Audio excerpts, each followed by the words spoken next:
नहीं समझे। जहां कहीं भी लिखते हैं वेलकम वेलकम वेलकम, लेकिन अंत भेजते समय वेल गो भी होना चाहिए।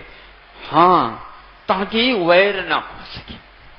आप जा रहे हैं भैया, आप जा रहे हैं, परभव में जाकर के इस ओर उपसर्ग न करियो। इस प्रकार वेल गो भी सीखना चाहिए। तो मेरी जाने की तैयारी है, उन्होंने सोचा और उस समय काम किया था और वह आज मिल रहा है, बहुत अच्छी बात है। भीतर जो कर्म गांठ बन करके बैठा था, well go well go well go well go कर रहा है। और सामने वाले व्यक्ति का स्वागत है भैया, हम आपके निमित्त से हमारा जो भीतर वैरी बैठा था वह जा रहा है। यदि और तपस्या करनी पड़ती तो समय ज्यादा लगता है, और जल्दी केवल ज्ञान हो जाए तो बहुत अच्छा है। जो इस स्वरूप को नहीं समझते उनके लिए भी उद्बोधन करने का एक अवसर प्राप्त होगा। और लगातार 1 हफ्ता तक यह उपसर्ग जारी रहा। खम्मा में सौ जीवान सवे जीवा खमंत में, मेत्ती में सवो भूदेशु वैरम मध्यम न खेद। केन अवे केना पिसाकम वैरम न, वैर किसी के साथ ना हो, किसी के साथ भी वैर ना हो। और सभी पृथ्वी पर जितने जीव हैं उनके प्रति मेरा मैत्री भाव रहे। ये भाव कितना उत्कृष्टता को लेकर के है।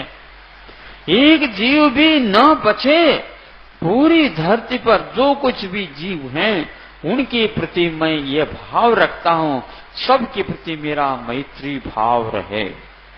माध्यस्थ भाव नहीं, मैत्री भाव रहे।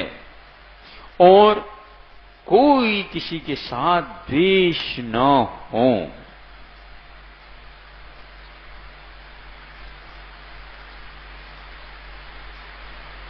पर दुख अनभिलाषिता, वो शब्द स्मरण में नहीं आ रहा, लेकिन यही है।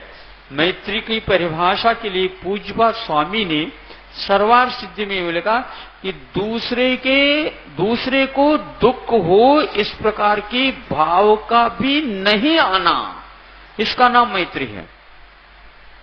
पर के प्रति हमारे मैत्री भाव कैसे है? तो पर में दुख उत्पन्न हो इस प्रकार के भाव का नहीं होने का नाम। आपके ऊपर आपत्ति आ जाए और हम उसको दूर करें, आपके ऊपर उपकार हो, नहीं। किंतु हमारा भाव वह है, किसी कोई भी जीव दुखी न हो, पर में दुख की उत्पत्ति हो इस प्रकार का भाव ही नहीं करना। बड़ा पवित्र भाव है। इस पवित्र भाव के द्वारा चिरंतन कर्म करता हुआ जो आया है, वह सारा का सारा जैसे साबुन सोडा से आपका गंदा कपड़ा साफ सुथरा हो जाता है, उस प्रकार 1 सेकंड नहीं लगता और वह साफ हो जाता है। अवसर है इस समय, और मैं किसी प्रकार से उसको खोना नहीं चाहता।